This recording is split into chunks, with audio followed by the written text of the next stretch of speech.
welcome back to Second Look. My name is Alli. And I'm Nathan. And first, we're going to talk about Suburbicon. Welcome to Suburbicon, a town of great wonder and excitement. Hey there. Built with the promise of prosperity for all. Nikki, you need to get up. There are men in the house. How many Coen Brothers films have you seen? One. A single one, and what was it? Single one. What movie was that? Oh, you don't remember which movie was it? Caesar. Caesar. Hail Caesar? Hail Caesar. Okay, so I didn't see Hail Caesar. I've only seen a couple of the Coen Brothers films. I saw apparently what was their first one, which was Blood Simple, and I've seen Suburbicon. I've seen also True Grit, but that was a remake of the old True Grit, so I don't really know if that counts entirely. But it's a Coen Brothers film. Yeah. So Suburbicon, as the poster indicates, is set in the 1950s, and it's carbon copy 1950s movie. Like, you know exactly what it is, and even based on the trailer, you can tell that it's like it establishes itself like in the heartland of like this like completely white community. It's very much like Levittstown, USA, which was like all the houses were like carbon copies of themselves, and they were all the same, white picket fence, white people, but like that's just how it was. And so that's our setting for the movie, and from there it devolves into this really, this fiasco plot, really. Yeah. Yeah. I don't know. I feel like they try to do too many things. Okay. Like, the whole, like, genre they're going for at some parts. It was like, oh, we're making this a comedy, and like, oh, we're making this, like, a dark thriller, like, we're making this a mystery, you know? There wasn't really any consistency. And also so there are 4 writing credits for this. George Clooney, the Coen brothers, and some fourth person. Right. Probably someone important. Probably some real human being, but that's okay. Yeah. Some fourth person. And so it just felt like to me that just like, you know, there's so many writers on this, and so each person had their own thing that they wanted to like put into this movie, and it just didn't completely mesh well together. Okay. So you feel like it was a little bit too piecemeal, a little bit too scattered? Yeah. Okay, that's fair. Yeah, I do wonder, because it's directed by George Clooney, and I really do wonder how much sway, I guess it'd be the opposite way around, how much sway the Coen brothers had with the film, as opposed to like how much it was George Clooney's vision itself. Sometimes writers who have established themselves have a very distinct writing style. Edgar Wright, I know, directs his movies, and also he writes them as well, right? Yeah, so he's kind of an all-in-one combo. But the Coen brothers are, from what I can gather from what films I have seen of this, I'm a failure, I know. I can gather that they're really good at creating flawed characters. They're really good at creating characters who have basically like high ambition but very, very low impulse control. And so they're kind of just bad people, but sometimes they've got, you know, goals and visions, and sometimes they have these very simplistic dreams, and they're trying to accomplish them through whatever means necessary. And that's what we get to with this movie, with Suburbicon. Although we do have to talk about how the trailer is pretty distinct. Without getting into too many spoilers, the trailer is how it's so very different than the movie itself. Yeah, it leads you to think like you're, oh, this person is a good guy. Turns out he's not. He's really awful. Yeah. I went into this movie expecting it to be a dark comedy. I mean, basically just that, a dark comedy. Like sure, maybe a thriller at times, maybe an adventure, but like I expected it to be a lot more comedic based on how the trailer is shot. It's got a lot of very quick cuts. It's got a lot of ridiculous. It's got the shot in the trailer where there's an explosion and Matt Damon's looking back at it, and then he starts like riding away on a little bicycle. Like it's shot that way. Eating a sandwich at the end. Eating a sandwich at the end, talking to his kid. Blood on him. He's got blood splatters. Like you think it's a comedy at that point. But you watch the movie and it's not shot like a comedy, or at least it's not taken like a comedy. There are a couple scenes, maybe a couple moments that have really darkly comic undertones, but they're not. The movie is overall not a comedy. It's not a laughing movie. And so because of that, I guess we get a little bit into the plot. I won't try to personally spoil like how it ends, but the plot is that it's there's a horrific incident in the beginning where Matt Damon, he plays a man named Gardner Lodge, but I'm gonna refer to him as Matt Damon. He plays I can't see him as anybody else. Yep. Matt Damon's wife is murdered by 2 men who break into their home in the middle of the night. He's living with Matt Damon, his wife, Julianne Moore, who is the sister of the wife, and then also his young child, his young boy. Nikki is the character's name. So the two men break into the middle of the night. They use chloroform actually, and one of them uses too much chloroform on one of the rags to cover the wife of or the mouth of the wife, and she dies as a result. That's the setup to this movie, and then from there you watch as you expect it to be a Matt Damon based on the trailer as well. Matt Damon getting his revenge and becoming like standing up for himself by the end of the film. At least that's what I expected going into it. Protecting his family, being being this very nebbish, very awkward, timid man, and then burgeoning out into this that's where I expected the comedy to sit in. Yeah. And it didn't. didn't go down that road at all, which is fine. But it was in terms of performances. Matt Damon does a fine job. Again, it clashes with what you expect him to be as the character, but he still does a good job of being a demanding father figure, where you wouldn't really expect that out of him. Julianne Moore does a pretty good job of being just this completely. She's off in her own little dream world, basically. Yeah. As a wanting to run away off to Aruba, as she stated. But oh wait, who is it that you want to talk about actually the cast? It was Oscar Isaac. Oscar Isaac, right? Oscar Isaac did a really good job of this. As soon as he showed up, he knocked on the door. I don't know, just from that, I became just more invested in the film in general, and his character, just his personality, the way he moved on screen, I was just interested again. Yeah. Because I was starting to get kind of okay, what's going on? There's a bit of a lull at that point, midway through the movie. So his character, I feel really added a lot into it. It definitely injected some tension into the movie because we're about to get into spoilers, don't worry. But it's at that point in time, there's the police investigation kind of slows to a halt when trying to find the two mobsters. Oscar Isaac's character is he's an insurance, basically he labels himself as a professional skeptic. Yeah. He's an insurance. He's always making sure the insurance claims are valid, and so he's going from house to house making sure that all their claims are valid. So it's a wonderful scene between him and Julianne Moore, and he's basically talking about all the little red flags that come up in the insurance claim, and it's one of those. It's reminiscent of one of those scenes from a Tarantino, a lot of Tarantino films where you've got two characters who are having a very seemingly a lighthearted conversation, but there's that undertone of very serious gravity to it all that where as a viewer you're just sitting there in the chair oh, this is tense. This is making me uncomfortable. It's that underlying motivation. Yeah, and that's where the drama comes in. So yeah, his character really did a great job of interjecting the drama and this tension into the movie itself. And that came about halfway through after there was a bit of a lull in the movie. And with that, we can't go any further without mentioning spoilers, just because it's impossible. So you've been warned. Spoiler zone. How did you like the ending of Suburbicon? / what happened? Again, just unexpected. I was, unexpected. thinking he was gonna be the, save his kid. Who was gonna be? Matt Damon was gonna be the one to save his kid. No, he tried to murder him. And then you're like, Matt Damon, you need to not have this kid because you're a bad father. And it was Uncle Mitch came to save the day, actually. Old Uncle Mitch. In the trailer, it's cut, the kid's hiding under the bed, the bad guy's trying to get him. And it's cut to make it look like Matt Damon's the one who pulls the guy out and saves the kid. Yeah. No, it's Uncle Mitch. Old Uncle Mitch. Who I hated when he was introduced. Exactly. Yeah, you write him off as this buffoon. You write him off as great Uncle Mitch. Just get out of here. Yeah. That's we can't without further addressing it. The trailer is shot to make you, and maybe that might be the purpose. Sometimes the purpose with the trailer is to keep things vague, like with Star Wars. Other times it's to, I guess nowadays the trick with the trailer is to completely throw off your expectations. Yeah. Because again, we went into the Suburbicon imagining it's Matt Damon standing up for himself, actually learning to fight back against the mob and being this, this hero figure, maybe even an anti-hero because he's doing bad things.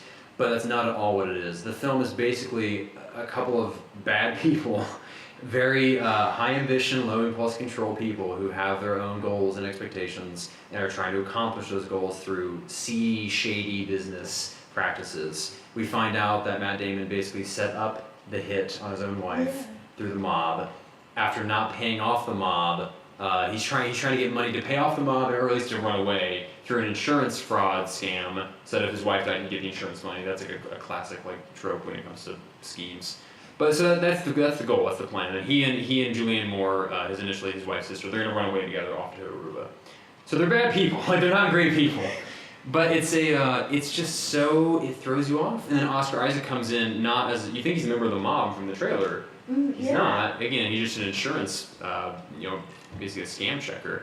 And he gets brutally murdered after ingesting lye. I think she puts lye in his coffee, which is horrible.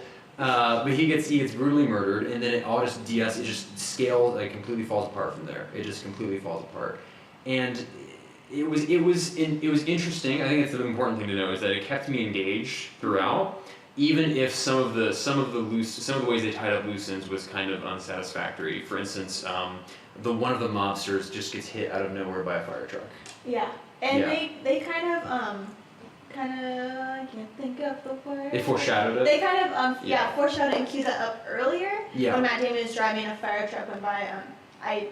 But that's kind of lazy because it's lazy. I saw it. It happened. It was a jump scare, by the way. It happens out of nowhere. Matt Damon's driving, and then fire truck out of nowhere.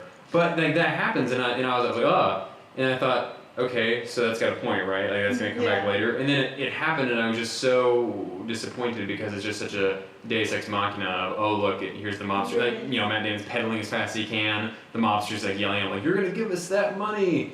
Gets hit by a fire truck. Okay. Yeah, there's the theory like nothing exists outside of the screen. It's like fire trucks, so it doesn't exist till it is. But that I don't know, that suspension of disbelief that you have to have for that was just too much for me. Yeah. So it's kind of going too much to believe that the fire truck was not there. Yeah, and why it played such a pivotal role in the movie in the first place, or whatever.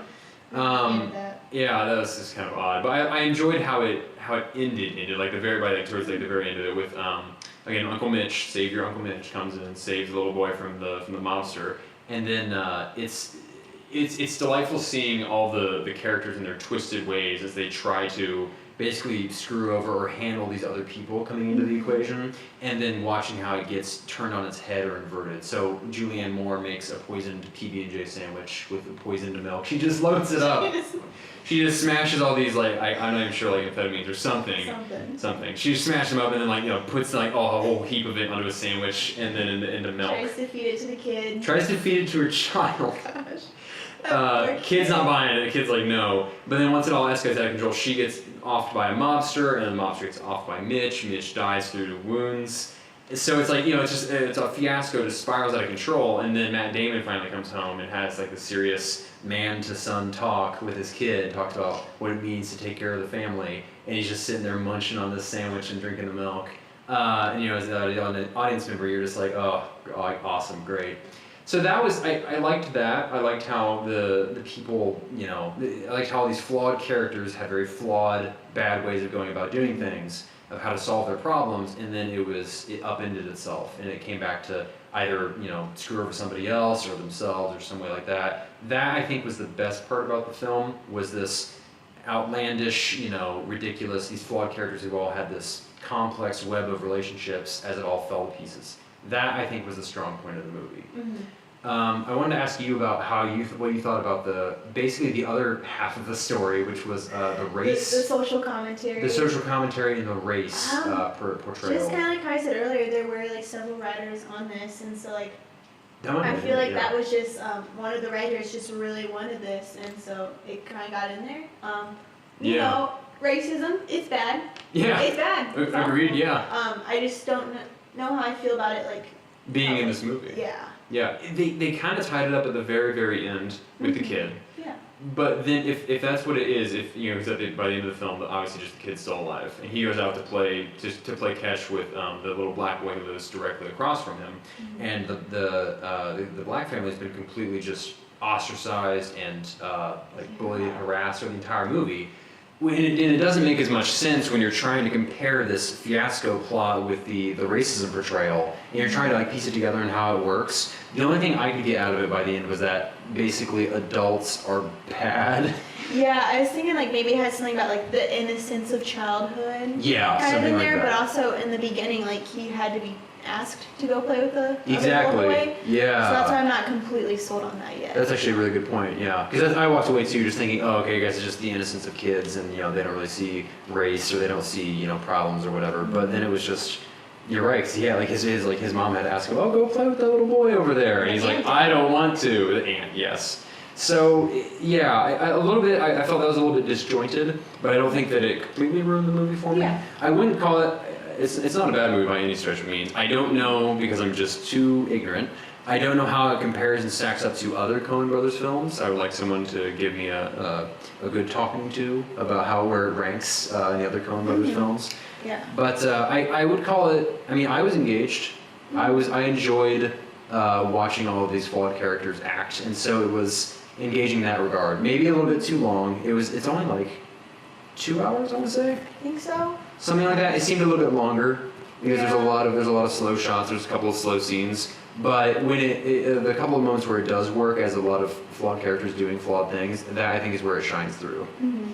And it was shot like well. Yeah, I should mention that too. That gets too solid composition throughout, like no glaring issues. Yeah, that's something that gets easily written off is like it really does capture and nail the look and feel of the 50s, like to a T. Like it's got everything. The hairstyles, like I really enjoyed that. Hairstyles, the even like the supermarket that they went to, like all like the products with the labels. The set design was just completely on point. So that's something that can really easily get overlooked and and like people don't really care as much about it, but it nailed that aspect. I like the music. There wasn't a whole bunch, but you know, it was if you're looking for it, it was there. Mm-hmm. Yeah. So I mean, would you recommend it? Yeah. Sure. Don't go like completely out of your way, but if you know, maybe if you're a Coen Brothers fan, this might be something that you'll really enjoy. I think so. I think if you enjoy seeing as long as you enjoy seeing the execution of all these this fiasco style setup, I think that if you enjoy that, and that's a lot of Coen Brothers films from what I can gather. Yeah. I think you would enjoy Suburbicon. I think someone coming in out of this completely out of the blue, or even someone coming into this with the expectation that it's a dark comedy, like I went into with the expectation that the trailer set up. Yeah, with the expectation that the trailer completely skewed. I think if you wouldn't, you might be disappointed if you go into it with those expectations. So that's something important to keep in mind. But overall, I mean, I'd call it a fine movie. I didn't. Let's say this. I didn't walk out of the theater saying like, "Well, that was dumb." I didn't feel like I wasted my time. No, the time wasn't wasted. But you know, you can learn stuff from it. Like I don't know. Yeah, I wonder. I feel like it had redeemable qualities. Yeah, I wonder how George Clooney is going to move on forward because that's like a trend now. Is more actors in Hollywood want to direct films. So we'll see how that goes moving forward. We'll see if George Clooney either develops his own style or continues working with specific writers and actors that have their own field of movies. We'll see. I mean, I don't count this as a failure for George Clooney, so good job, George. Good job.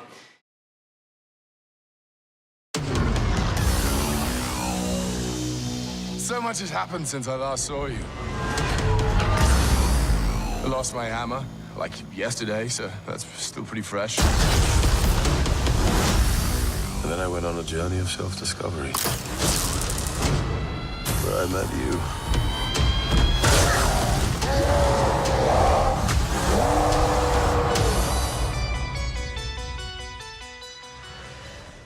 We're back.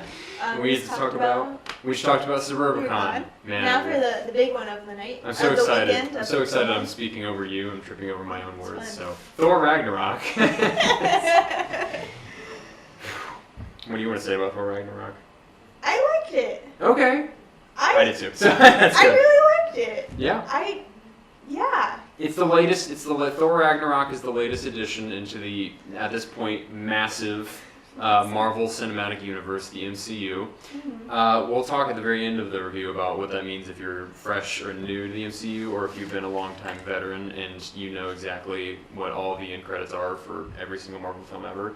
We'll talk about the differences there. But yeah, this is the third Thor film, and so but it's also, in my opinion, the first good one, but also the first one that you're gonna remember. Yes, basically the first one that really starts to stand on its own and really starts to like break out of its usual mold and really like take on a life of its own. Yeah, I like this movie really like thoroughly in a lot of different ways. Thoroughly. Oh no. There it is. Oh man, I forgot we're trying to get at least 3 puns per like intro. Yeah. I get that. But yeah, it was legitimately really good, and for a number of different reasons. So we can talk about that. And the first big reason why I liked it a lot was the weird, outlandish, and I'm gonna go ahead and say trippy plot. Yes. It was completely just in like... general, Marvel is kind of heading that way, like with Doctor Strange and Guardians, and I like it. I like that because there is a real weird section of like the Marvel comics, and I love that they're venturing into that area more. Yeah, because now that they can, now that they now have an established formula here, where now they can actually use it to break off and explore these much weirder characters and like these much weirder ideas. I heard there's like a Planet Hulk thing. Oh yeah. There's like a Planet Hulk making. Huge. We'll talk about Hulk's portrayal later on. But it's it was this like, so again, Thor Ragnarok. Ragnarok refers to the Norse mythology, where Ragnarok is the end to all times for like basically everything, like the entire Asgard like as a home, as a place. And so it's the coming of the end, like this giant fire demon, basically giant, like comes out of the earth and just completely obliterates all of Asgard. From what I can tell, and Midgard, I believe as well.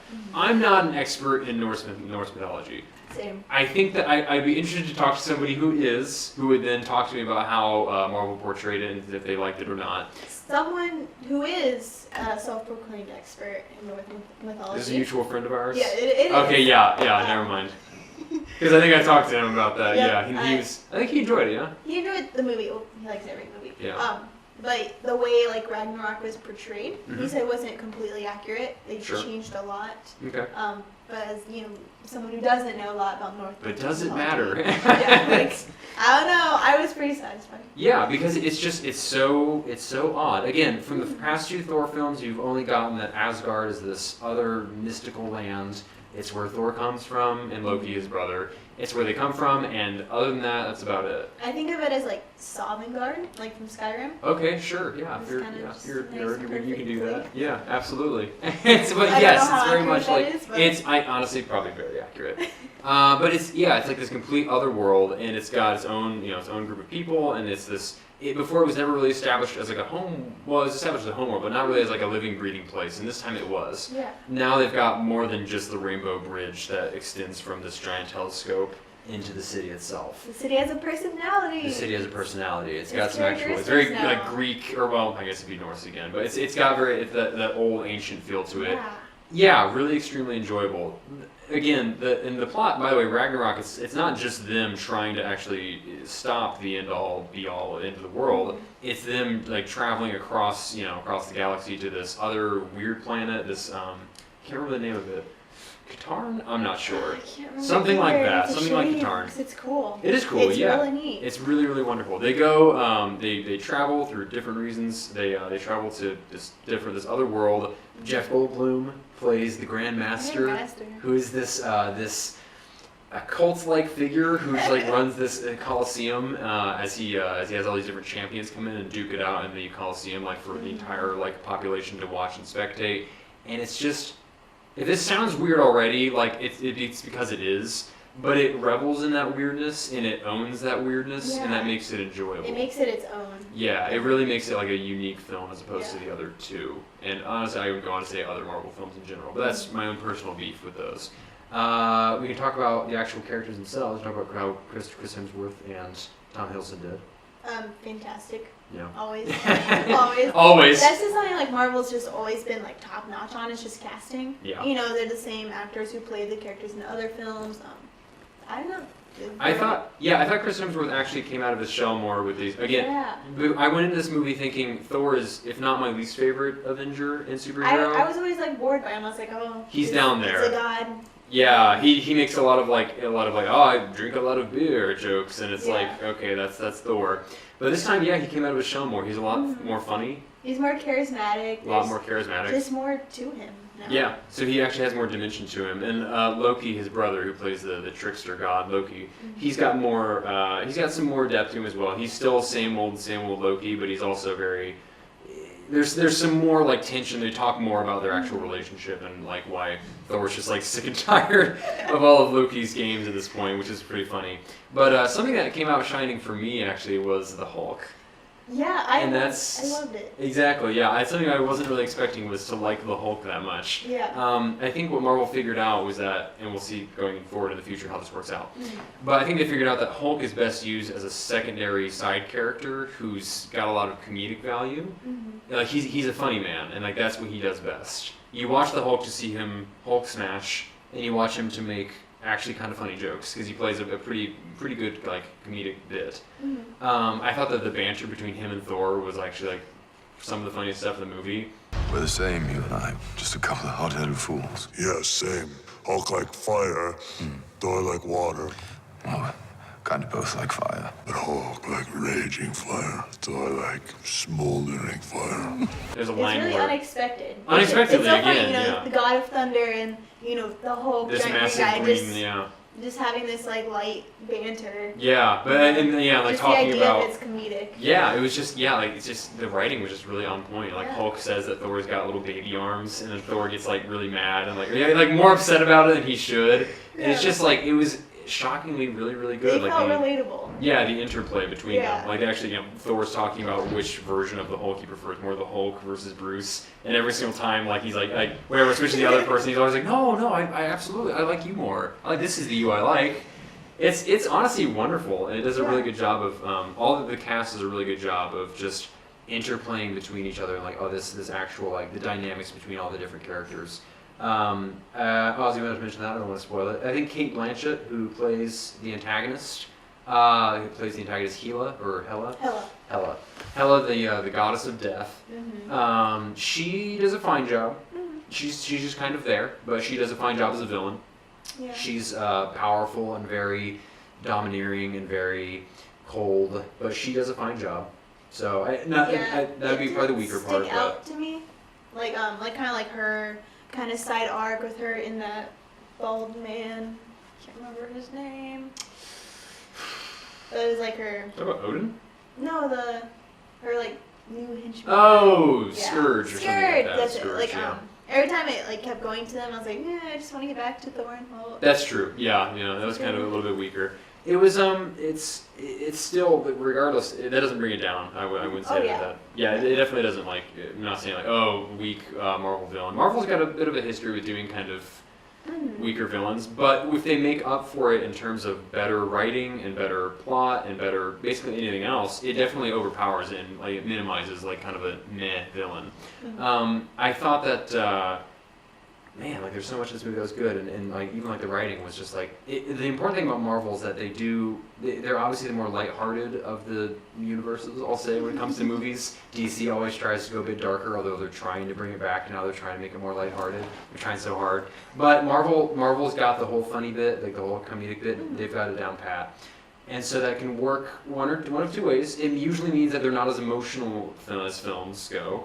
But it also means that when they get the writing right and when they actually do good jokes, it's memorable and it makes the film a lot better. And that was my criticism for past Marvel films. It felt like they're building up to like a deep, like huge, important, emotional moment, and they just ruin and cut that out with just like they undersell it. With joke. And so I was worried this would happen, but no, like I just feel like the jokes landed great. There still was that tension going on, but the whole film, it was set up to be a comedy. Yeah. Kind of the beginning of the film. Are we in spoilers? I don't know how spoilery this is. Yeah, here there be spoilers. We're getting into spoilery territory. All right. So when he was like talking to Ragnorok and he was like spinning on the chain. The guy's name. The guy's name isn't Ragnorok. It's not Ragnorok. It's something else, but yeah. Ready for all the fiery. Oh man, I really need to remember their names more. But it was something very. Regardless, he's talking to the giant fire demon who's supposed to end the entire world. Yeah. And he's like spinning on the chains. I was like, okay, this is like kind of funny. And I was worried the whole movie would be kind of little campy jokes like that. Yeah. But it wasn't. No, it honestly, It was genuinely funny. funny. Yeah, I was laughing. I if we're already in spoiler territory, I have to say it because Oh, like yeah. it just the Willy Wonka joke. It came out of nowhere. Oh my god, I was laughing so hard, and I don't think anyone else in the theater either got it or like recognized it because like no one else was like really like. Oh man, I thought it was amazing. It was just came out of left field, and it was so weird that honestly that joke kind of encapsulates the entire movie. It's such a weird, obscure joke, and I'm so glad that they took the risk to try to tell it, so that it really like that's basically the movie as a whole. That it's so weird that I appreciate them for trying it out. It's like good job. It's like maybe they probably had to go all along. They had to make a good couple of safe movies to really establish themselves. But now that they're branching out and doing really weird plots and really different characters, like honestly, yeah, I totally welcome it. Getting back to the very original, but yeah, that Willy Wonka joke was just hilarious. I was laughing so hard. There were some great new characters. Yeah, really great new Korg. characters. Yeah, Korg is Korg or something like It's that. Korg. Korg, yeah, Korg and Meek. MVP. Yeah, it was great. Honestly, they did. Oh man, I The don't. soft ghost. It's Soft Ghost. Yeah, it's just perfect. God, so many good jokes. He's so lovable. Yeah, and again, that goes really far. You can make as long as you have their character arcs and their character like Thor's character arc is not very complex, but if you make the writing believable, like funny, but also believable, and also like pretty like at least adequately good writing, then like anyone can like attach to it, and anyone can at least feel the tension in the room as Thor's losing his battle with Hela, and then finally finds the strength to overcome. Like that's what matters most is if you can at least deliver on making it a tense moment, and that happens through good writing. It obviously happens through great characters, but if you're working with kind of just their characters, just kind of standard, as long as you've got good writing and good story and good development, then it can work for it. And that's what I thought. Let's say Thor Ragnarok just honestly knocked it out of the park. It's going to be the most, for me, it's besides being the most memorable Thor movie, it's most definitely the most memorable Marvel movie in a while, since The Last Guardians. Yeah. And before that for a while, honestly.